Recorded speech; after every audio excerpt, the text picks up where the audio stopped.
Welcome to a brand new episode of the Real Life Podcast, a member of the Nation Network of Podcasts and delivered by DoorDash. Welcome to Real Life, everyone. What is going on right now? I think that I'm in love with Matthew Kachuk. Are you guys all drunk? Welcome in. This is episode 358 of the Real Life Podcast, and it's a short-staffed edition of the Real Life Podcast. We're kind of like the Oilers in that way. Get it? Everyone's kind of like hurt and whatnot. Episode 358 brought to you by the HGA Group. Tyler, Bag Milk, Wanye. We don't know that anybody's hurt. Yeah, actually, we don't. Jay might be in transit. Chalmers just didn't respond in the group chat. Well, he's in the Quonset. Yeah, I have earbuds that just won't connect for no reason. I'm the one fighting through. I'm a hero and I'm still here. Mm-hmm. Otherwise, it would have been just the Yaremchuk and Bag Milk show. Similar to how it was just the Bag Milk and Wanye show that you guys went for 3 hours on Better Late Than Never. That's what she said. That's because that's what I do, Tyler. You weren't standing in my way. I saw someone tweet that. They were like, you guys should do a pod, like you and Wanye should do a podcast together and just call it the anti-Yaremchuk episode, like pod. And I was like, what does that Well, that's not mean? very nice. Come on. Ultimately true, though. Fair. You know what was great? Smytty Day. What'd you guys think of Smytty Day? Yeah, that's where I wanted to start. Smytty Day. I thought it was really cool to see everyone kind of share their stories and all that. I thought the mini doc you guys kind of threw together up on YouTube was really, really good. Go watch it now. Nation Network YouTube. Don't forget to hit the subscribe button while you're there. It was all really, really well done. And the shirt is super cool. And like hearing the origin story of that shirt and then seeing it kind of come to life and seeing it in person was awesome. Had you ever seen that shirt before? I saw one of them at our nation party earlier this year that we just had like hung up on the wall. But like I knew the backstory of it. Now that it's like modernized and out there, I think it's sweet. The one that I have was like ironed on by hand, the original, and it's covered in red sourpuss. And I haven't been able to wear it because it looks like a zombie wore it to prom. So are you getting one of the new ones? No. I got the original OG, baby. You were kind of the one spearheading this Smytty Day, you and Coombsy, who did a great job with it. But what did you think of it all, Wanye? I thought it was great, man. Like, I think that one of the things that Coom and I want to do, and Bag Milk, I'm sure we've talked about this too at length, is just like some more in-depth stuff, right? Yeah. And Coom and I were working on that. Coom did a great job. Kennedy was involved. She did a great job. Waz was involved. He did a great job.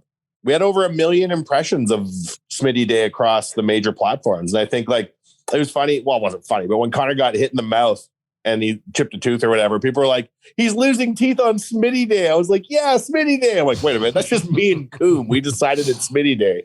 So I thought it was great. I thought the video was really well done. Looking back through all the old articles in the journal repository and stuff was really interesting to kind of see fan interaction. Like, you'd write into the newspaper to tell the team off and shit. And now obviously it's migrated online to social media and stuff. But if anyone deserves it, it's Smitty. Yeah. I just thought you guys did a really good job. Like I wasn't really involved in the planning at all. I just kind of had an idea of what was coming. Like Cam on, I guess it would have been Saturday night, gave me a schedule of what was going on and when things were being posted. I was like, holy fuck. So I honestly got to sit back and enjoy it. And I thought the 20-minute documentary was really, really well done. I thought it was nice to hear your voice chime in there and just give some history and context. You like the ending, how I made it so epic, the end of the video? It was like, you're a god. Yeah.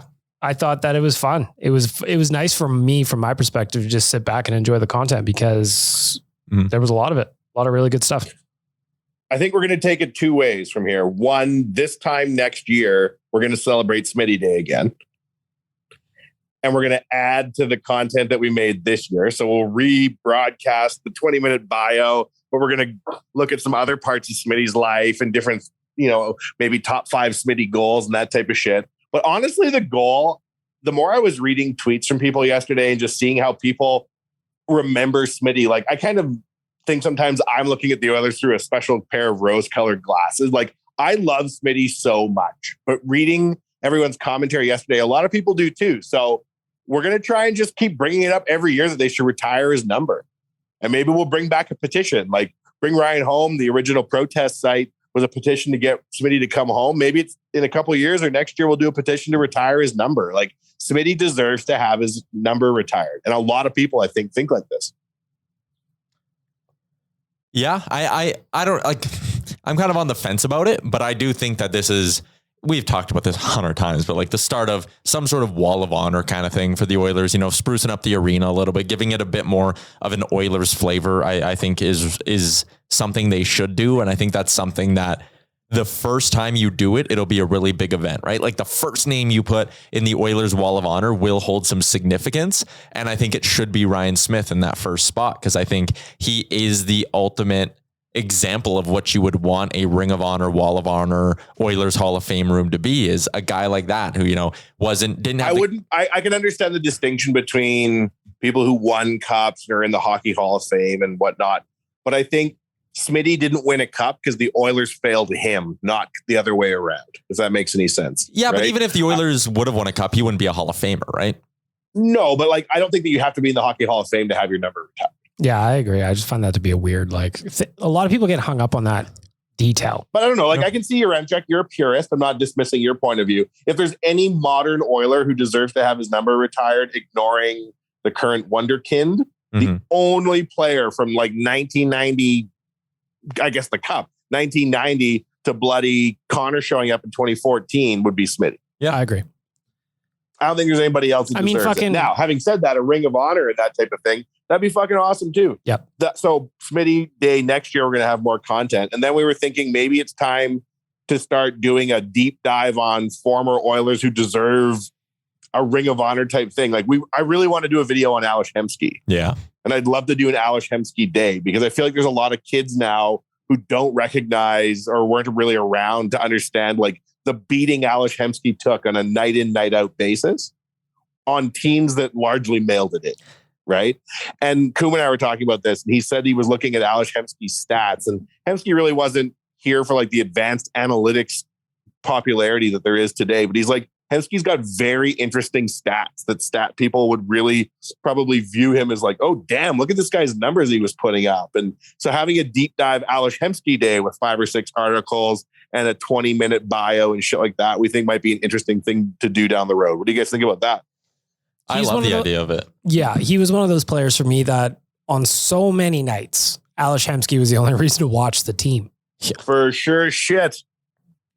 And you're right. You see him as a Hab and you see him as a Dallas Star, and then he unceremoniously retired during the pandemic. He was so injured all the time as a Star and a Hab because he was injured as an Oiler, being the only person who gave a fuck most nights, right? How many times did he go into the corners against Robin Regehr, just knew he was going to get his lunch money taken, but he still went in there anyway? And just... Well, we were looking at some Hemsky articles, me and Koum, and there was this one article. It's the Oilers have JF Jacques for the sole reason of riding shotgun for Ales Hemsky. Don't worry, Ales Hemsky, you're safe now. I'm what the hell is this? Fuck, how'd that go? Not very well. Mm-hmm. But Ales Hemsky was an absolute gem of a player. Mm-hmm. And to comb through his historical articles and highlights and shit like that, I love seeing all the old Smytty highlights Kennedy put together. She did such a good job. Yeah, she did. I think everybody that worked on it did a really good job. There was a lot Brownlee of good stuff. Even participated. Yeah, Brownlee's article yesterday morning, his regular Sunday column was really good. To look back at Ryan Smyth and just the history of that trade, it was fun. I liked it. It's pretty amazing to look back now and realize that the Oilers trade Smytty. They then proceed to lose, was it? Basically everything. 17 games or 10 games in a row, and then didn't make the playoffs for 10 years in a row or some crazy shit. Yep. Whatever it was. Mm-hmm. Fuck. Well, there you have it, boys. Smytty Day. Happy Smytty Day to one of all. The other thing, too, is just that trade in general, right? So they get back Nielsen, O'Mara, and Alex Plant. Nielsen eventually just left the Oilers, never played again in the NHL. Ryan O'Mara, let's check the notes here, was eventually traded to the Ducks for someone named Brian Rodney, who... you don't remember Brian Rodney? I have 4 of his jerseys. He played exactly 1 game for the Oilers in his career and was -1. That's when I got the jerseys. So then there was that. Eventually, that trade tree just dies, and then Alex Plant, he was the hero of that deal. Played 10 games for the Oilers, picked up 2 assists and 4 penalty minutes, and was -1 in Good those times. games. So it's right, it's one of those things, and you could do this with the Hemsky deal as well. But the Smyth trade was supposed to be one of those moments where you bite the bullet, you trade the fan favorite, you get a bunch of pieces, and it kickstarts the rebuild. Hemsky, they probably traded 2 years too late, 3 years too late. what's crazy going back and reading the logic of the day about the Smith contract and shit, there was so many rude articles written about Ryan Smith. This is one thing Koom and I couldn't believe. Like looking back through the lens of like, you know, you lose a game and there's pressure or whatever the hell, sure. But like looking back, we found this crazy article where it was during the Smith negotiations and the Edmonton Journal compared how much Smith made to how much the CEO of Melcor made. What the fuck? And it was like, in the absence of ripping him, saying he isn't worth how much money he wants versus other players in the NHL, it was basically like, well, look how much this guy makes. And then Ryan Smith isn't happy to make 4 times as much as him. And you're reading this, and you're like, there's like a concerted effort to make Oilers fans not like Ryan Smith towards every time there was a contract negotiation, there'd be like these crazy articles written about how Ryan Smith is just a greedy piece of shit. Like it's crazy the harsh language they used about him, right? And then when they got rid of Smytty and he ultimately left, they signed Sheldon Surrey. They basically went around, like it says in the video, like casting their net, Vanek, Nylander. They're going wild, Michael Nylander, trying to find a star. And they end up giving Sheldon Surrey the exact same contract they were going to give Smith, that Smith wanted. So they run around looking for basically anybody to move the needle on the star power of the Oilers after trading the fan favorite and end up giving Smytty money to the next guy anyways. It's just very annoying, man. There's a bunch of like really nerdy hockey ways I could take that as well. And it would be my message to a team like Montreal, who is kind of in a similar, like almost identical predicament to what the Oilers were in, right? They went to the Cup final, carried by Shea Weber, Carey Price, and a decent group of forwards. And, you know, the next year, I mean, Rolison stuck around for a little, but Price is now kind of done. They lost that stud number 1 franchise level defenseman that they had in Weber that was so important to that playoff run as well. And now Montreal's sitting there. And what do you hear? Well, they're looking to sell off a bunch of veterans and they're looking into, you know, going out and making a big splash in free agency. And I hear that. And then I hear you describing what happened after the Ryan Smith thing. And it's like, man, how different does the Oilers rebuild play out if they don't take the total tank approach, right? Like you need the lesson, I think, is that you need to keep some good veterans around because again, you traded Hemsky, you traded Smith, and all the organization had left for it within a couple of years was like some fringe level prospects. Mm-hmm. Good times. I just learned this as well. Did you know the Alish Hemsky trade tree isn't dead? Who we got left? So the Oilers traded Hemsky to the Senators for a 5th round pick and a 3rd round pick. Mm-hmm. The 5th round pick was used on Liam Coughlin, who was eventually traded for Anders Nielsen. Anders Nielsen was eventually traded for a prospect and a draft pick. That draft pick is Graham McPhee, son of George McPhee, who now has 6 points in 24 games with the Bakersfield Condors this year. So what on earth? We need McPhee to pick it up. And the other prospect in that deal was eventually thrown into the package that got the Oilers Cam Talbot. The other thing that's crazy about going through this old ass content is looking at what, like who made what when. Like when they were trying to boot Smytty out of town over $100,000, Peter Nedved made $5 million US for the Oilers. Wow. And we were like, of course. He's got white skates. That's what I thought at the time. I remember them signing him. I did not know he made that much money. Yeah, man. Like it's such a slap in the face for somebody who bled Oilers his entire life and then returned home and continued to. Mm-hmm.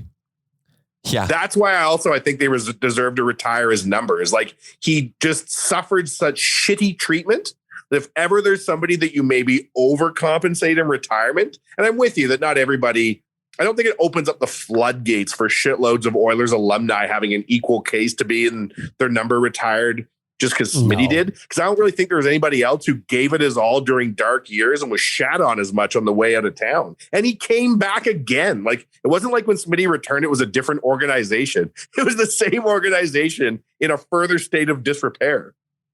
Yeah. He had 31 goals in 53 games that season they traded him when they dealt him. That's unbelievable. Yeah. And then they fucked up the trade. Yeah, they really did. I remember that they showed the Islanders scoring like either in the last game of the year or the second last game of the year. And like Smytty came flying off the bench and he was so excited. And I was just like beside myself with horror at what we'd done. I remember I forgot about it until I watched the video and I listened to Cam read or kind of walk through it, how I forgot that night was Mark Messier jersey retirement night. Yeah. That was a memory I guess I kind of pushed away somewhere because I forgot how dark the end of that season was. They won. Yeah, man. Remember Kevin Lowe wouldn't show up for the night retiring him? Yeah. And then the other thing that I think we talked about on this podcast briefly, but I remembered somebody sneaking a helium tank and balloons in, and they'd made their own Smytty banner to retire his number. And I remember them releasing it in the crowd and everyone cheering and booing and shit. And people remembered it on Twitter. It wasn't a nightmare I had. Somebody brought in their own Smytty banner and raised it. And I remember them trying to fish it out of the rafters of Rexall Place from the media row because they're like, we can't have an off-brand Smytty banner just floating in the audience. Yeah. That's hilarious. And I'm like, who went to the trouble of getting helium in here? Like, well done. How would that? Yeah, that's, I mean, not something that could happen nowadays. Can you imagine? You got to fake an oxygen tank. You got to fake the whole situation. You come in wheelchair, oxygen tank. Turns out the wheelchair is the banner and the oxygen tank is helium. The wheelchair is the banner. Yeah, it's like a transformer. It transforms. You pull the back down. It says 94. Bingo, bango. You're up in the rafters. That's how it goes. Try to bring any inert gas into an arena now. You won't get far. Chalmers just said in our group chat, lost track of time, can come today. But I just noticed he said that like 10 minutes ago and he still isn't shown up. So that's interesting. He's in a Quonset. Yep.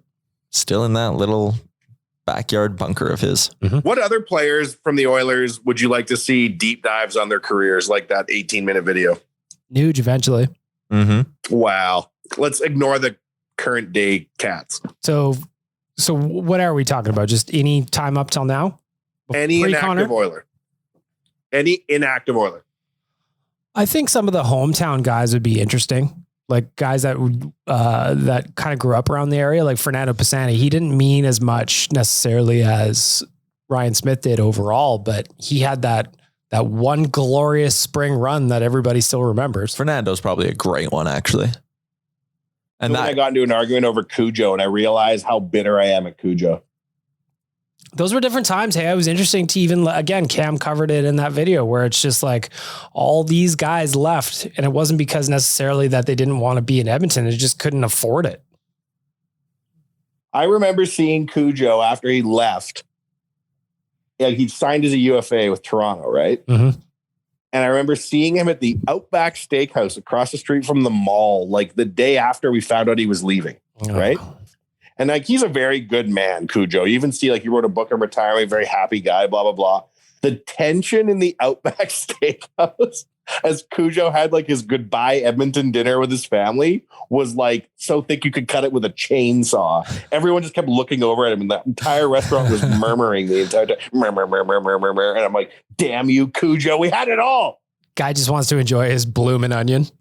Yeah, and then go to Toronto and make $3 million more US per year, whatever reasonable thing he wanted. Yeah. I remember when the Oilers lost David Oliver. Do you remember that guy? Of course. He looked exactly like Chandler Bing. Hey, that's interesting. Yeah. He had like I don't remember the numbers here, Coombs. Your M check, so don't correct me here. But I believe he had like a 14-goal campaign or some shit for the Oilers. And then the Rangers are just like, yoink, we'll take you for $50,000 or some bullshit. 16 goals and 20 goals, Wanye. Wow. And then we lost him to the Rangers, baby. Yeah, 1995-96, he scored 20 goals. We couldn't even afford to keep a 20-goal scorer in those days. We had to hope every Oiler was good, but not too good. Yeah, he the next season he went to the Rangers. And then he was terrible, right? Because he was making so much money, right? Yep, fell off. He didn't come anywhere close to that ever again. I would love actually, and this is probably longer than a 20-minute story, Wanye, but just to look back on all the different, kind of like Bag Milk said, the hometown guys, but put them in one story and make the angle of it like the pressures of playing for Edmonton. Like, what's the excitement level when you first sign that deal? Like, is it something a player would have wanted earlier in their career and, you know, getting a chance to do it? I'm sure that first summer after you sign here, like in the case of an Andrew Ference, it's just nothing but excitement and positivity and like, oh, I'm coming home. You do all this media. You're touted as a hero, the hometown kid. And then when shit goes bad, a la Andrew Ference, how much uglier is it compared to maybe when things would have gone bad in a different city and it is in your hometown and people don't know you and your family doesn't watch the TV and listen to the radio every day in that spot, right? One of the things that we've determined in looking through old content is like the media here is insanely harsh. And they seem to build players up with like crazy expectation. And some of the puff piece articles now, when you look back and see how they're like, you know, James Jock is here to save Ales Hemsky, right? And then they put these guys on unreasonable pedestals. And then if they sign a big ticket deal, first of all, I would say virtually no Oiler, with the exception of Connor McDavid, has ever signed a big ticket deal in Edmonton and not just been mercilessly attacked in the press afterwards. It is crazy the shit that 5 or 6 people in the press have gotten away with saying about newly signed Oilers. It's like sure to destabilize you if you read this shit. If you're in late 1990s, early O's Oiler, the shit they were saying about you in the newspaper is crazy. And I wonder, like, looking at that over 20 years, just like the pump and dump of how many Oilers and like the narrative that fans run people out of town. Generally, the fan sentiment turns on a player after a fairly pronounced beating in the newspapers, we've found. I think that's another interesting angle to this story and an interesting tie into the Smith trade and the connection to Oilers Nation is back then it would have just been, you know, the newspaper, the radio, the TV, right? And now you flash forward to what we are as Oilers Nation and like we're a major part of the media and what happens on the site and in our comment sections and on social media under stuff we post is a big part of fan discussion, right? So that's another interesting tie-in is now you can go, oh, the media in Edmonton's so hard on the fans so hard on the players.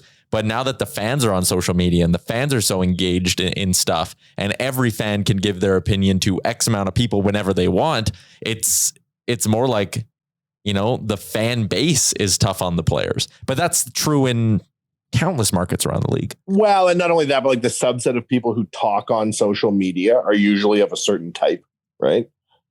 And they're generally apt to give their 2 bits on the most contentious issues or players of the day, right? And they kind of go from player to player, crapping or praising them as they are. But like these back in the day articles, especially like Ken, you said, there was much more control over sentiments. Like he is paid 4 times as much as the CEO of Melcor. Hence, this is a terrible contract. It just strikes me as like reckless with player sentiment and like fan sentiment and shit just to rile people up. Well, I'm going to compare all future free agents to Jeff Bezos and show how much of a bargain they are relative to how much he has. How are you going to offer Michael Nylander this kind of money? That's 87 teacher salaries. Like, huh? Yeah. It's 87 teacher salaries. Yeah, it is weird. You're not comparing apples to apples there at all. No, and it just seems to me designed to either get people to dislike the player du jour that the author wanted him to like, or it's like strangely, you know, Justin Schultz is a prime example. Was there any need on his way in for people to suggest Justin Schultz could win the Norris? No. Right. And they're like trying to make him out to be like the greatest free agent signing and all this crazy shit. They just put this poor motherfucker on a pedestal. And then when he signed like a reasonable deal, he was tracked out of town, or put on the train tracks and ran out of town, right? Like it was a wild bring him in under huge hype, only to turn around and use that same energy to destroy him on the way out of town. It's very strange. It's not the fans for fuck's sakes. But I mean, then it's a reflection on us. Because again, like we do a lot of articles hyping players up. We do a lot of podcasts. Did we ever call Justin Schultz a Norris candidate? No. And I don't think we run players down at Oilers Nation. We shouldn't, at least. Except Mike Smith. There you go. And Duncan Keith. What's that? I would say, like, I'm just thinking about what you're saying. I would say a guy that's taking heat right now at ON, it'd be Mike Smith takes a lot of heat right now. Do we like, do we rag on him, like comparing his salary to that at Melcor? No, that's the funny. That's the part I'm laughing about. One. That's just weird to me. That's a weird comparison. Yeah. And again, that'd be like if I sat down in a negotiation with the Nation and was like, listen, in his 4th year, Leon Draisaitl started making $8.5 million. So I would like my salary to match something. Well, you can see old Jimmy Matheson starting to turn on Draisaitl. There's always been a little tinge of that, right? There's always been a little tinge. I also think there's some history there. Really? What happened? I just don't think that Leon likes a lot of those guys very much, based on allegedly, in my opinion, what I've been told. You know what was strange is like, wow, the Oilers really treated Smytty like shit. We've sure learned a lot though now. We live in an era where goalies be trading their hockey sticks in the crowd for stuffed animals and shit. Then you look at Vicky Perlini today being like, I had to text my son, he was waived. Yeah, that was a weird one, hey? Vicky Perlini coming out saying that she had to let Brendan know he was on waivers. Now, is this, sometimes players get waived and they're still in the lineup, and I don't quite understand how it works. Like, is this a waivers where he's leaving the Oilers, or he'll still be in the lineup tomorrow night? If I had to bet, I would say it's the latter. I think this is something where you put him on waivers today and you're trying to squeak him through, which I think he should. I can't imagine anyone claims Brendan Perlini.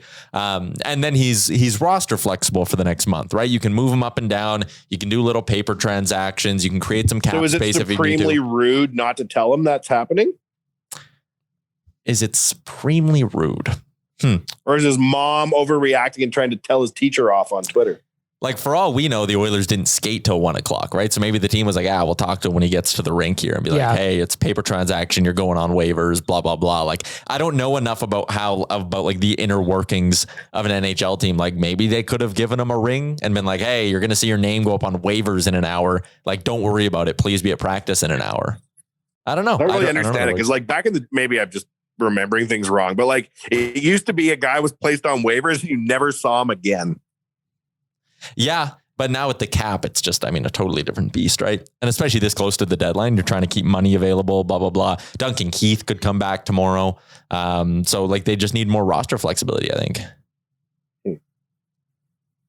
Yeah. Well, go ahead. No, before we keep moving on, got to give some love to our friends over at Twig and Berries, twigandberries.ca, home of nutsack underwear. If you don't have a pair, they are very comfy. I'm actually wearing mine now. It's always a nice tie-in when I get to do this ad read while I talk about the nutsack underwear. They also have their own line, Twig and Berries underwear, which look fantastic. Twigandberries.ca, promo code Nation15 gets you 15% off. Enter in your MCheck 15 and you can get his underwear from today. Jeez, nope. Your MCheck 15. Gonna keep humming along here on the Real Life Podcast. What else you got going on, Wanye? Me? Yeah. Please, I don't know. I saw a great picture of Wanye Jr. the other night enjoying the game. Oh, yeah. Poor little guy, eh? I'm trying to explain all the Oilers stuff to him, and he really doesn't care. Because he doesn't speak English. It's too soon. I'm sitting there, and I'm like, let's watch an 18-minute Smith documentary. And he's wiggling around. He doesn't care. Poor little guy. I have a niece who is older than Wanye Jr., and she was we just went to my parents' house for lunch the other day and to watch the Oilers game. And she's just started talking, but she was saying the word hockey like while the game was on TV, and it was just freaking adorable. And if like the commercials came on, she'd kind of like look over the TV, or like if I turned off the TV, she'd look over and be like, hockey? And you have to like turn it back on or like wait for the game to come back on. It was hilarious. Wanye Jr., what is he closing on 17 months? He won't speak and he won't walk. Yeah, we talked about this. Yeah. And as he goes along, and as I'm like, look, let's watch the Oilers game. And there was 2 matinees this weekend, and he's like arching his back and refusing to look at the TV and shit. I'm like, this guy is his own man. What am I going to do? Nothing. Fair enough. So I tried to watch a game with him, and he was not having it. He didn't care about the Hurricanes. He didn't care about Smytty Day. He's his own dog. He wants to eat cheese. I respect that. Me too. Pretty good cheese. I mean, a cheese string is pretty delicious. I'll grant you that.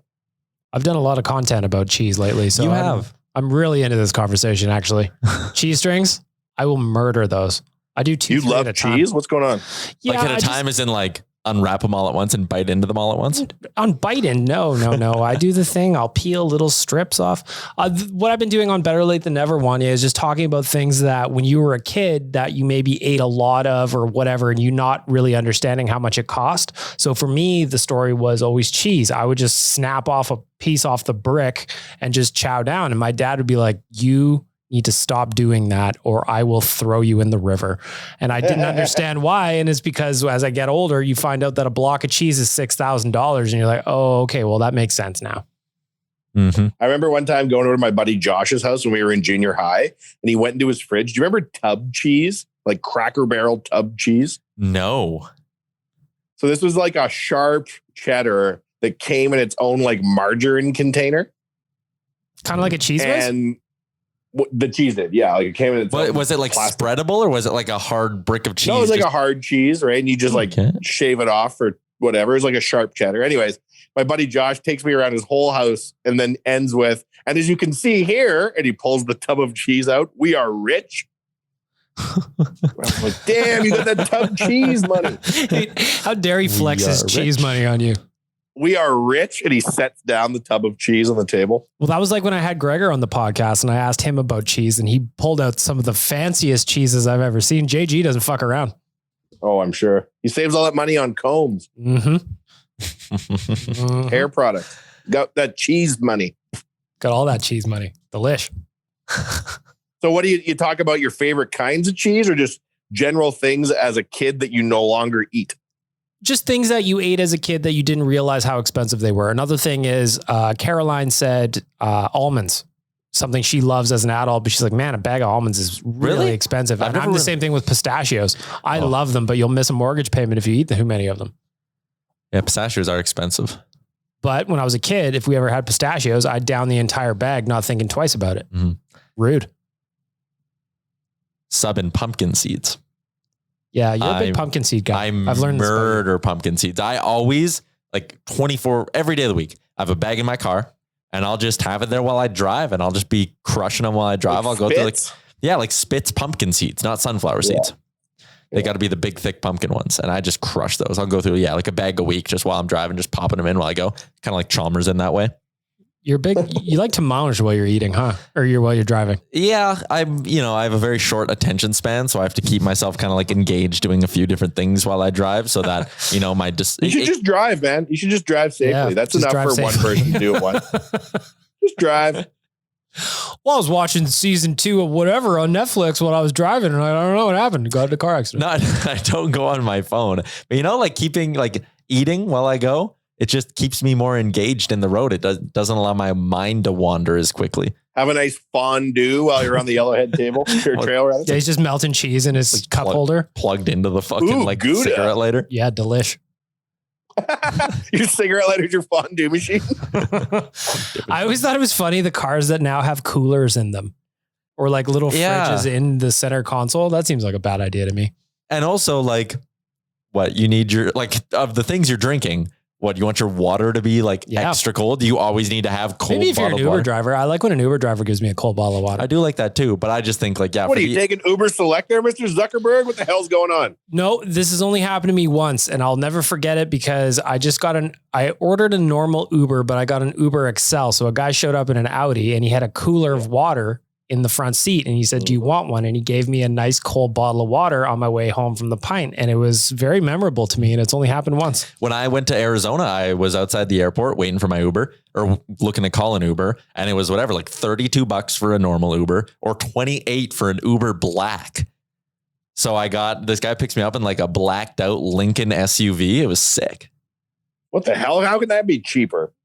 Makes no sense. I think it's just general like demand of vehicles in the area and who's available and who's close. So like this guy was close and it was $4 cheaper. So I did it. And like he comes out and he grabs my bags for me and loads them all up and offers me the bottle of water. There's a phone charger. It was very, very bougie. Sometimes I think about Uber and how it just goes exactly against the lessons we learned as a child of getting into a stranger's vehicle. Strangers? Yeah. And also like, they just got to be a good driver. Like you're totally putting your life in their hands in all moments. I thought it's like Airbnb. I was watching, there's so many Airbnb ads on TV right now. Mm-hmm. Tons. And like, if you explained Airbnb to somebody from 1990, they would start shrieking hysterically. No, we want, all right, you're going to get somebody to pay in your house. Your phone is basically a glass cube you carry in your pocket. Okay. And you can just check into your neighbor's house like a fucking hotel. What? The Airbnb I had when I was in Arizona, I'm not sure if I talked about this on the pod.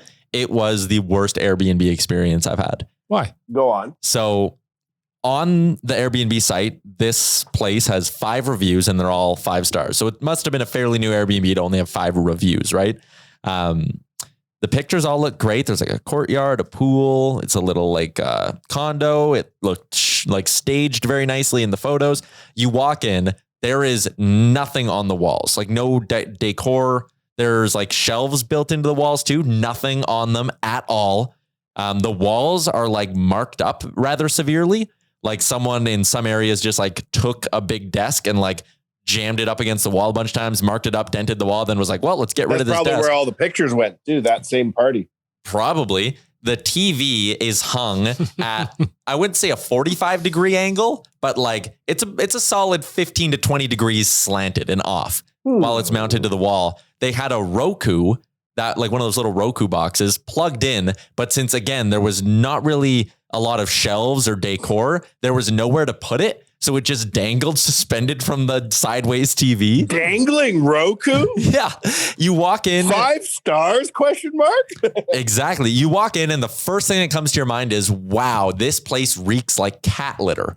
And as you would go into like the bedroom or the one bedroom, the smell of cat litter just got worse. Almost like they had just cats living in this place for a while. Oh, no, you're M-Chuck. I'm putting all these pieces together.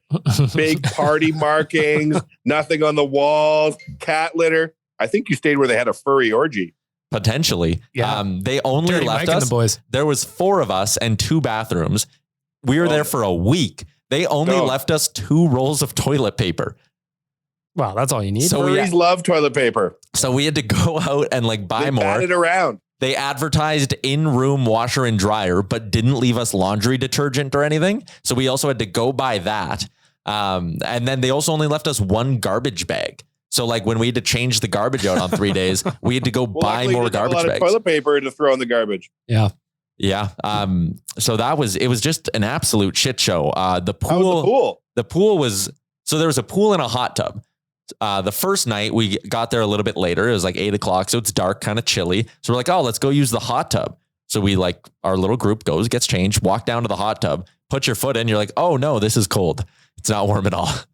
It was like colder than the pool. So then the next day we go and it's drained. There's now no more water. The third day we go and the hot tub, you can see it steaming, but the door is padlocked at 9 o'clock at night. So you couldn't use it, even though that was the first night it was finally clearly warm.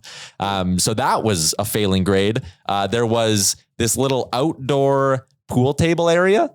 And hold on, what? Like to play snooker? Yeah, like you could go play pool, and it was covered, but it was like outdoor. It was covered, but it was outdoors. So we're sitting there, we're like, oh, that's cool. Let's go do it. There's no rack to rack up the balls. And the pool table was just in terrible shape. Like it was hard as concrete. It was brutal. So we're trying to find the rack for these balls, and we open up a drawer and there was just a dead mouse in the drawer. So it wasn't in there. The only part that was a cue ball. Yeah. There was another indoor lounge with a pool table, which was actually nice. It was one of the only nice parts of this Airbnb, but Airbnbs are a gamble because like that place, all 5-star reviews, pictures look great, show up, and it was nothing but terribleness after terribleness. How many stars did you give it? 1. 5. Oh, ruined the streak. 1? Yeah, fuck them. Everything sucked. Fair enough, man. Fair enough. My thinking was, because we had this debate, we're like, oh, like, is it rude to give like a 1-star review, blah, blah, blah. And I was like, no, because we got fucked. All the other people that gave this place 5 stars, or the furries that destroyed it, gave it 5 stars. Good.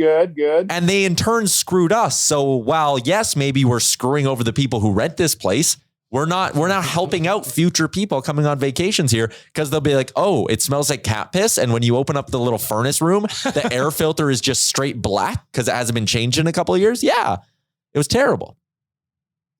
Well, anyways, that's my rant. Right thing, your M-Jack. I think you did the right thing. But then there's been times like I went to Toronto and I got an Airbnb, $90 right across the street from the baseball stadium, which is why I was going there.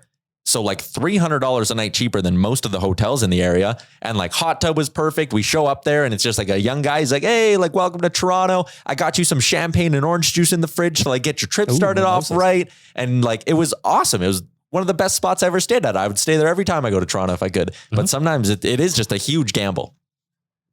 Kind of like Uber in that sense as well. Sometimes you get an Uber driver who's like a great guy, good to chat with. And sometimes you get someone who's like going 95 miles an hour on the freeway in a minivan. And you're like, oh boy, I might die today. If I was going to have an extra feature on my Uber, it would be before I get into the car, there would be an option if you want to talk to them or not. So when you get Uber Black in the States, yeah, a little option pops up and it goes, do you want conversation? What do you want the temperature set at? Oh, that's nice. And you like, I want things. Lots of conversation and I want to be piping hot. Yeah. I want it to be sweaty and musky in here. Yeah. Hotter and louder conversation. Yeah. When I got new an Airbnb in Arizona, it was like early-ish in the morning, so it was only like 21 degrees. And I get in and I'm kind of like a little chilly. So I like looked at the guy and I was like, "Hey, can you turn off the AC?" And he looked and he was like, "Yeah, you're cold, eh?" And then he just cranked the AC because I think he thought I was kidding. Like the AC wasn't on enough. So I'm like, "Hey, pretty cold in here," but it was cold. And then I just had to sit there with like the vents on me because I was too scared to be like, "Hey man, actually I meant turn it off. I'm cold." It was very uncomfortable. Wanya, I'm looking out the window here. We're at the studio at Nation HQ. I gotta say, I don't know who's designing the dog patch hoodies that some of the staff are wearing, but they're really nice. Oh, not me. I never even heard. Well, we need dog patch hoodies, my friend. Stylish. Not only is the food What is it, delicious, the logo? What do you see and what's it look like? it just says big dog patch and cool lettering across the back. Nice. Casual. I like it. I like it a Nice. lot. I'm gonna get lunch here today. Delicious downstairs. I haven't eaten a dog patch in a minute. Get the stew. We Chicken thank you for stew your in the bread patronage. bowl. The stew in the bread bowl is where it's at. I always see Waz is a big stew in the bread bowl guy. Saw him eating that last week. Unrelated. I went for lunch with Let's JD. just have a little gossip about Waz here for a second on the air so no one will hear. Sure. I always think Waz is like 16 and on an internship. And then occasionally he'll drop shit on social. I'm like, how old is Waz? He's like 26, right? Yeah, something like that. I think he's 25. Or is he younger than me? I don't remember. I don't No, I know. think I can't you're tell. 25. Your soul age and your calendar age are completely mismatched. You're Yeah, 20 you're- years older than me. Yeah, you're Fair. 23. How old are you? 24. 24 going on 60. Uh-huh. Yeah. Yeah. Absolutely. You have the hubris and grumpiness of a guy who's seen it all, and you have not seen it all. Yeah. I went to bed last night at 9:30. Good for you. And I had to wake up at 7:30 for work. Like that's a full 10 hours of sleep. And I still woke up and I was like, God, I could sleep more. This is too early for me. Well, you've been everywhere and done everything. That's what I say. I suppose when you're sitting at the All-Star game asking questions of Connor McDavid, you can round your age up. Yeah. I'm always nervous in those scenarios that I just look like an out of place toddler. That people are looking at me being like, You got "Oh, you're a 4 baby. ties You on shouldn't at be your here." MTech? Yeah. You don't know how to fit in, so you just wore all your suits at once. And they all look like they're my dad's suit. Have you ever had a fitted suit? Like it's nice. It's a nice experience. I haven't, but I should. That's on my list. Yeah, I think you should, Little- especially if you're going to these fancy events. I know. You know? You should get a suit sponsor your MTech. You should just go to like Yeah, Mr. yeah, Dirk yeah. or somebody and be like, bitch, I went to the All-Star game. Give me 3 suits. Yeah. Indochino. And you could have like the monogram, like the inside that's all custom. Mm-hmm. I'd like that. Get like a bunch of daily face-off logos in there. Wanya, what kind You of should dress just clothes take do you your got? face smiling and tile it as the inside of your suits. That would be amazing. That'd be I'd funny. absolutely, I'd wear that. Wanya, what kind of dress clothes do you got? I don't. Me neither. I have zero. I have zero dress clothes. No. Really? If you want to invite me None. to a fancy event, we don't know each other. Goodbye. Like I've got a wedding to go to this summer. No. Your own.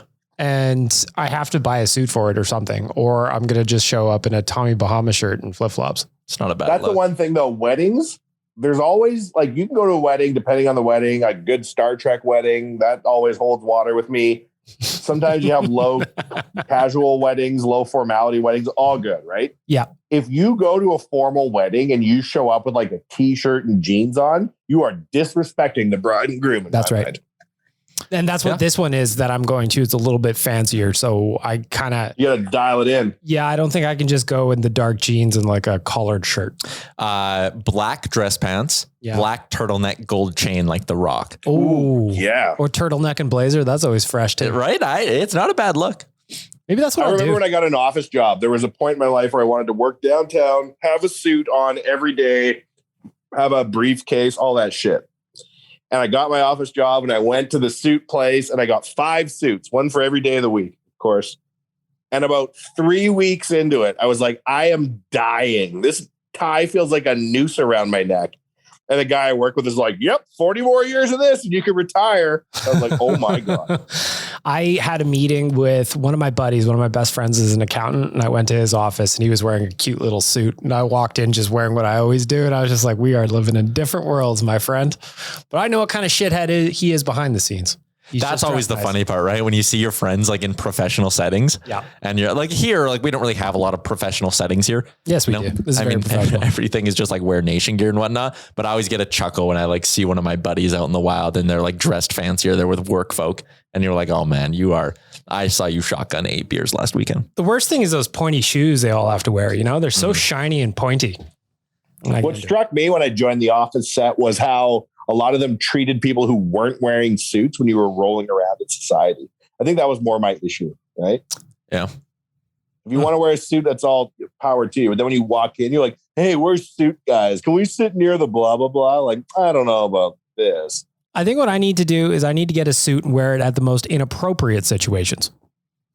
There's a guy, Friedman, Lex Friedman. You know that guy? No. Podcaster, always talks to Joe Rogan. What? Lex Friedman. He's a physicist. Computer scientist is what I got here. Oh. He's like kind of Zuckerbergian, like he's a little bit on the old spectrum.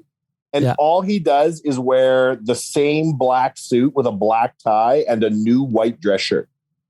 And he said because he wears it every single day, he's like, if I wore the same t-shirt and jeans every day, everyone would call me a bum. I literally wear the exact same suit until it's time to get a new one. And everyone thinks I'm dressed to kill. It is funny. I'm just looking through the images right now and he is just wearing a standard black tie, black suit. But it looks like he's dressed to the nines. Sure. Yeah. Well, that's kind of like his case is if you're really lazy and you really don't want to put any thought into dressing, just wear a suit and tie every single day, the same one. Well, I always kind of appreciated the Steve Jobs, Mark Zuckerberg uniform for life thing where it's just black tee, jeans, and that's kind of it.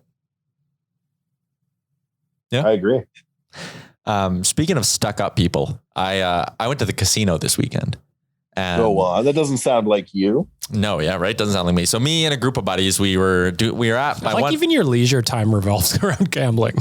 Well, whatever. After an exhausting day of gambling on sports, I like to unwind with gambling on cards. So me and my buddies went to my one friend's house. He lives like 2 minutes from the St. Albert Casino, and we went and had a fire in his backyard. And then we're kind of sitting there and it was like, 11:30 and it was getting cold. So we're like, let's go inside. And the girlfriends were like, we're going to go watch a movie. And we're like, perfect. Well, the group of us are going to head to the casino. So see you later, ladies. So we went to the casino and there's 5 of us. So we're sitting playing blackjack and there's 8 circles on the blackjack table. Actually, no, lie. 7 squares on the blackjack table. One of my buddies had left to go play slots.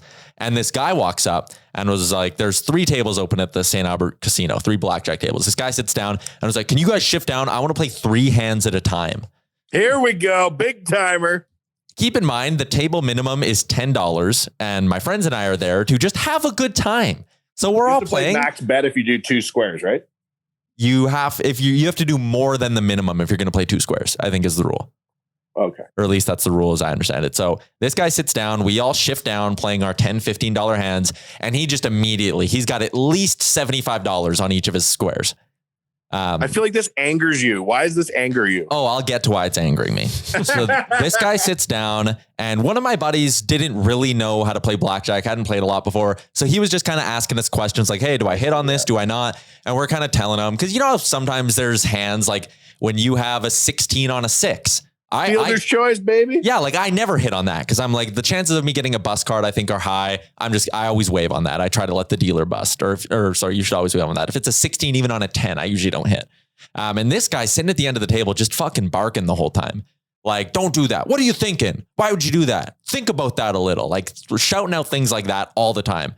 So we kind of keep playing. And there was one point where again, like my buddy had a 13 and the dealer had a 17 and my buddy hits and whatever. The guy didn't like our strategy at some point. So he was just kind of like, there's a reason you guys aren't making any money. And we were like, all right, buddy, like fuck off. At this point, he's probably down like $2,000 in the first 20 minutes of us playing together. Like he's throwing $500 down after $500 down, just a wad of hundreds in his pocket. And this guy's like getting mad at us whenever he would lose money. And we're just like trying to joke around and like have somewhat of a good time. And at one point he called over the pit boss and was like, I need my own table. And they were like, we don't have enough dealers for you, man. So we had lost out. Everyone except for one of my buddies had lost out. He's sitting there. My friend has a 15. Dealer has a 12. And this guy has an 11. So my buddy's like mulling. And my buddy's like, no, like I'm going to stay. This guy hits. eventually busts and like throws his hands in the air and is like, you aren't playing to win. You should be leaving this table. You aren't playing to win and you don't know how to play blackjack. And this guy just fucking melts down on my buddy and has like an entire temper tantrum. And then my buddy got up and left. And this guy like threw down another $500 because he had lost his money. And it just got me really fired up because I was like, man, if you want to play fucking $400 to $500 a hand, don't come to the St. Albert Casino and play the $10 minimum table. Like, Jesus Christ. It was wild. I've never seen a guy like I've seen people get mad like once in a while at a blackjack table, but like to have a fucking like public meltdown about it was unbelievable. Unreal. There's no bigger mark of a loser than someone who's losing at gambling and is spazzing. Like it's our fault, right? Like, of course you're going to lose, you fucking idiot. I think they pay for all the lights in this place because people win. It was, yeah. And then for him to be like, this is why you don't win. I was like, I wanted to be like, man, you're not winning. And you think you're employing good strategy. More money than all of us put together. It looks like we're doing all right. It was fucking wild to watch this guy. The fun thing to do when you have a guy at the table who's spazzing out like that is dither over decisions you know the answer to anyways, right? Like you're sitting on 20 and then like pretend like you thinking about splitting even though you wouldn't. People like that'll go unhinged. That's a great play. That's what we should have done. Troll. I should have sat down. I don't know. Should I split queens? And like, split queens? What the fuck? And you're like, oh, I don't know. I think I saw a movie once with Ryan Gosling. All right, before we wrap up, that night when I went out and had a few drinks, you know what I had before I went out? Oodle noodle. I had Tokyo glazed double beef. And it was fantastic. And I had a little bit left over the next morning as well to help with my hangover. So shout out to the Oodle Noodle in St. Albert. It's becoming one of my new one in spots. The out by the Costco there? Yep, Aaron Ridge. That's my spot. You know it. It's my spot. It was fantastic. And if you want Oodle Noodle and you don't want to go get it, our friends at DoorDash can hook you up. Promo code RealLifePod gets you 25% off. Or swing by the St. Albert Oodle Noodle and order the Uremchuk. It's a Kung Pao with a 21 blackjack. It's actually the Uremchuk, if you order it, is they deal you one hand of blackjack. And if you win, your meal's free. If you lose, your meal's double. You know what we should do, Uremchuk? Would you object to making a Tyler Uremchuk Oodle Noodle box design? That'd be awesome. I'd love that. And it's just your face on one side with a speech balloon that's like, I love Oodle Noodle. And then the other side is your head again with something funny that we said, like as though you didn't know we were going to do it on the other side. Yeah, like some sort of weird Oilers quote that I've said or something like that, or like a good podcast quote. I think that'd be hilarious. And I'd promote the hell out of it. Chuck on both sides. That would be a funny box. We got to come up with some new Oodle Noodle box designs. I'm like, I want to come up with some weird ones. That'd be funny. A Uremchuk. I would order that every day, Tyler. Aw, you're welcome. And then we could just be like, put in a fake fact like Tyler Uremchuk, 2008 UNESCO World Heritage Site. How can a person be a World Heritage Site? Well, I don't know. It's on a noodle box. And they make 50,000 of them. It's got to be true. Before we wrap up the pod, I want to talk a little bit more hockey. It's a big week for our Edmonton Oilers. They're in Philadelphia tomorrow to take on a Flyers team that quite frankly sucks. Yep. And then on Thursday, they're in Chicago to take on a Blackhawks team that quite frankly sucks. And then Saturday, they're home to a Montreal team that quite frankly sucks. 6 points. We get in the sweep. What do you think? I think you have to. You need to. I think this week they did pretty well against that last road trip. It was looking pretty dire. I think they did pretty well. They did do well. I mean, they obviously stole the game in Florida. Miko goalied the Panthers on that one. And I think like that kind of balanced out what happened on Wednesday against Tampa. Yep. And then yesterday was a toss up. And the fact that the Oilers, I mean, I wasn't bummed out about yesterday's loss at all. No. Second half of back-to-back, Carolina's really good, missing key pieces. Plus, you were missing McDavid for the first, Plus, it was Smytty Day. Plus, Smytty Day. In Carolina, wild. So, they're not going to win on Smytty Day because of the Smytty curse. I think that you got to win all three this week. Gots to. And then Calgary's the next one to kick off next week. I think that's Monday or Tuesday. Yeah, it's Monday. You're in Calgary. So, I mean, out of these three this week, I think you need to get 6 points. Like anything less than 6 points would leave me feeling a little disappointed. You look at where they are right now.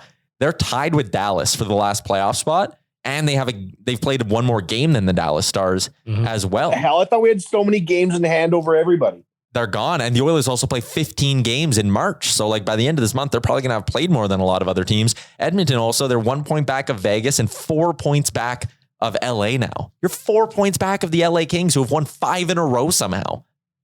Yeah, that's annoying. It's not looking great. Like, you need to start racking up some wins. They're 6-3 under Jay Woodcroft. You need to play at basically a 6 out of every 9 games pace for the rest of the year. They got 29 games left. I think you need 18 wins to make the playoffs. 17 wins maybe gets you in the playoffs. Out of 29, 17 or 18 out of 29 games. Yeah, that's what it'll take for this. We got this. It's going to be hard. You play Colorado 3 times as well. Those are going to be tough games. A couple head-to-heads this month against Calgary, though, is going to be an interesting one, because if you can go, and they've played Calgary well this season. Right now, they're 7 points back of the Flames. If you can win both of those head-to-heads against the Calgary Flames this month, yep, maybe that's a team who could come back down to earth for you. And maybe that's more realistic, but the way Calgary's going, that's going to be hard.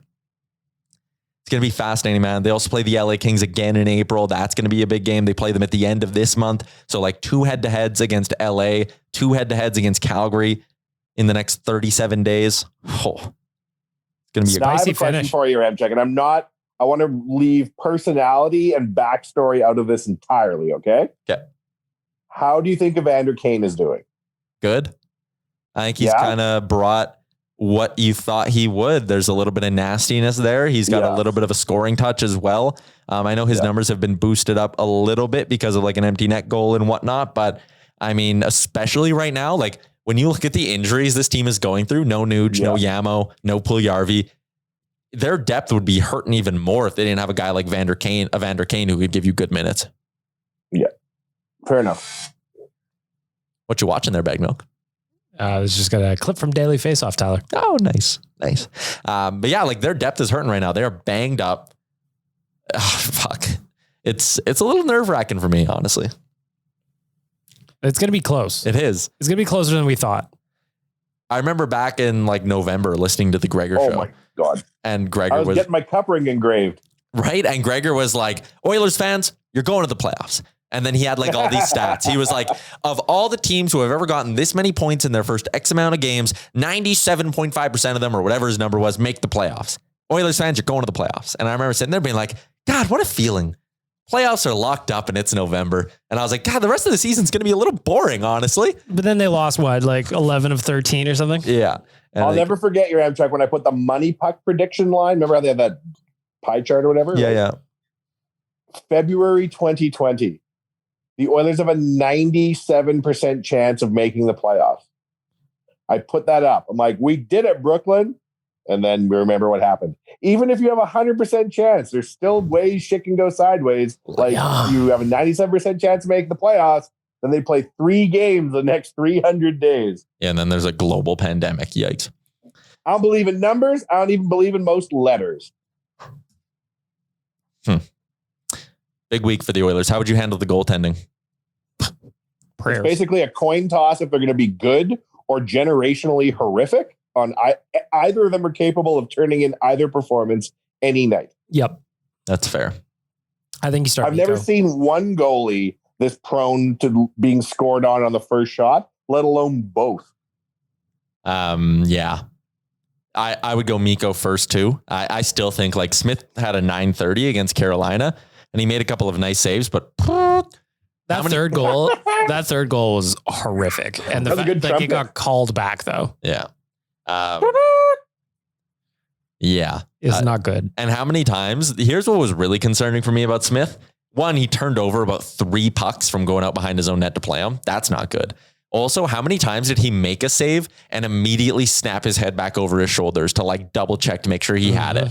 Like he's so many times, man. It was ridiculous. He's battling, but like, why don't they just bring up Skinner? What the fuck? I don't know, man. I don't know what we're doing here. Like I thought this is a Woodcroft call, correct? No, that'd be management that wouldn't be calling up Skinner. Couldn't Woodcroft just go and be like, please give me the goalie with the mustache, not either of these 2 goofs? And Holland might just tell him you play with the cards I've given you. How much do Holland and Woodcroft talk? I don't think daily, but consistently. Like, I don't think it's an everyday like, maybe it is. Maybe I'm not giving that. What's the dynamic like? I'm sure it's different in every team and every combination of coach and GM, but like, do they generally sit down and be like, what do you need, Joe? Send me up a D-man, Phil. Like, how does it work? I'm sure there is some communication like, hey, we need someone called up. Nuge is out. Who do you want? And Woodcroft would be like, hey, I think we could probably use a PK guy. Like, give me Brad Malone. And Holland kind of goes like, yeah, we can make that work. I'd be like, the Nuge is out. Bring me Skinner. They could run 3 goalies too. Like, you could do that. I would put both goalies on waivers. First, I'd tell Vicky Perlini that they're going on it. Then I would put both goalies on waivers. And then if anybody miraculously didn't have to come back, it'd be Skinner time. I wouldn't hate that idea either. You just I see if just someone don't understand what they think they're saving by not throwing him in now as the starter. I think their line of thinking is that we've seen Smith get on runs over the last couple of years where he's fully healthy and he gives you 20 games of 920 save percentage. And I think their hope is let him play through what he's currently playing through, let him deal with it, get his confidence back. And if he can give you 20 games of 920 save percentage starting this week or next week, you're going to the playoffs. I don't think that's the right decision. I'll counter that with a fictional story from a farm I've never lived on. Are you ready? Yep. So I used to live on this farm near Chuck, right? Mm-hmm. And we had this horse we called Old Paint. And like 10 years ago, Old Paint would run and run and run. And we would sit on the fence and we would watch Old Paint run until the cows came home. And he never got tired. And a little bit every year, Old Paint didn't quite have the same spring in his step. And you know what we did? We shot that horse in the head. Whoa. You know why? It's time to stop living in the past. Mike Smith, he ain't coming back. Old Paint hadn't run like this in years.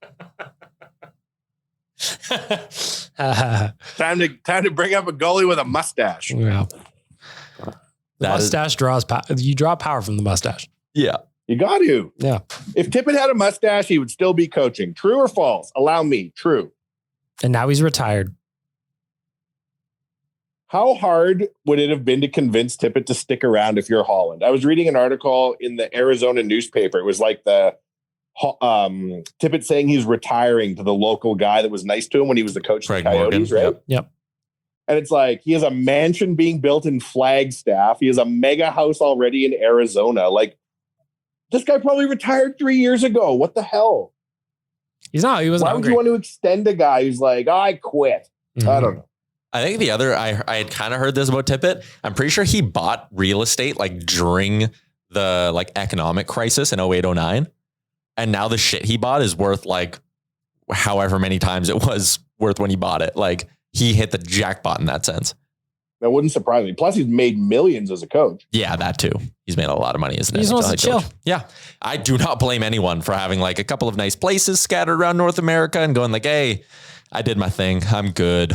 I don't need this. Yaremchuk identifies with the idle rich. Noted. Yep. Avoid the grind. Mm-hmm. You know who doesn't have houses all around town in the world? Jay Woodcroft. You know why? He's been down the A, earning nothing. He's hungry. On the grind. He hungry. Yeah. And now we're hoping he can lead the Oilers to a playoff berth. The team's if I was an Oiler, though, so watching him strut up and down on the bench, I don't know, man. Sometimes he looks a little bit comical. I like it. Me too. I like that he's got he's talking to the refs and he like summons him over and he puts his hand on his hip. It's kind of funny to me. I love his poses. The poses are fantastic to me. He's animated back there. He's hungry. He wants it. I remember hearing a story about an NHL coach who was on his last leg with this team. He was at his wit's end and he came into the dressing room at intermission and he kicked a 6-pack of water bottles. And it hit like the side of the dressing room stall and bounced back. And basically they all splashed all over him. And the guy telling me the story was like, it took everyone's iron discipline not to start laughing. And the guy just went into the coach's room and slammed the door. And that was the end of his coaching career. I always think of that.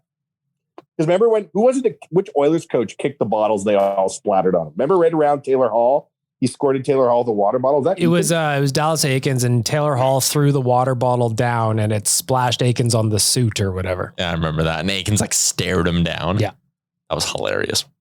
Aikens was great. Maybe that's what I'm having shades of with Woodcroft, even though Woodcroft is good. But like Aikens just came in here with so much ridiculousness. It just went over like a Kevin Federline album, and no one bought in. This is the second time we've been speaking this past week, and you've slandered Kevin Federline like that. Hey. Listen to me. Popo's out was a Kevin smash, and you Federline. know it. Well, we were all in until we weren't. Is all I'm saying about Kevin Federline. I used to have the photo of Coach Aikens hugging his kids at the Edmonton airport as my Twitter profile photo. Well, Kevin Federline had never been to Denver, but he rocks them Nuggets anyway. Ooh, what's that from? Popo's out. Do you look up Popo's out lyrics? No, I just got that one on the dome. Wow. Yeah. You are the only remaining Kevin Federline fan, including both his kids. Yep. Jeez. Yep. All right. True. Your M-Chuck, did I ever tell you the story about when I went to the St. Albert Casino with thousands of dollars to spend and all these kids were betting on 20? Honestly, I probably did a poor job explaining some of the hands that were being dealt that he was getting mad about. But I play a good amount of blackjack, and if my buddy had a question, I was giving him sound advice or near the by the book advice. This guy was honestly just throwing a massive hissy fit because he was losing. And he came over to our table. One of the first things he said, he was like, I was at that other table. They didn't know how to play. It's like, man, maybe you just need to get the gambling in check there, big guy. There is nothing I can think of that's more pressure to learn than blackjack at a communal table. You better learn quick. Well, and that's exactly, I don't know. This guy just fucking got on my nerves. This is why I won't play craps, because I can't learn it. And I know if I go there, there'll be some guy who's like, oh, how come you're not betting on the pass win line? You bet on the win pass or whatever the fuck it is. Me too, yeah. I love craps. I couldn't figure out craps for the life You of would me. love craps. It's so much fun. You just love that little thing that pushes the dice around, I bet. I love chucking the dice. And then I also love when I get in trouble from the dealer because I threw the dice off the table because I get too excited. For a while, I didn't want to learn how to play craps because I was embarrassed that I didn't know if it was called craps or crabs. So I just stayed away entirely. Then there's the time that I was throwing the dice and then one dice went missing. And then the pit boss came over and patted me down. And I was like, there's only one place you didn't look. There's only one more place the dice could be. And I'm wiggling my buns. Just one and done for one lonely die. And then they were like, you know what? You can keep that dice. We're going to get another one. We're a casino. We have plenty. All right. We're going to wrap this thing up. Shout out to our friends at the HGA Group, our title sponsors, as well as Twig and Berries, DoorDash, and Oodle Noodle. Shout out to you for tuning in. This has been an hour of the Real Life Podcast, episode 358. We'll be back on Thursday. Go Oilers. Thanks for listening to another episode of the Real Life Podcast. Don't want to miss any of our nonsense? Hit the subscribe button and give us a follow on Twitter and Instagram.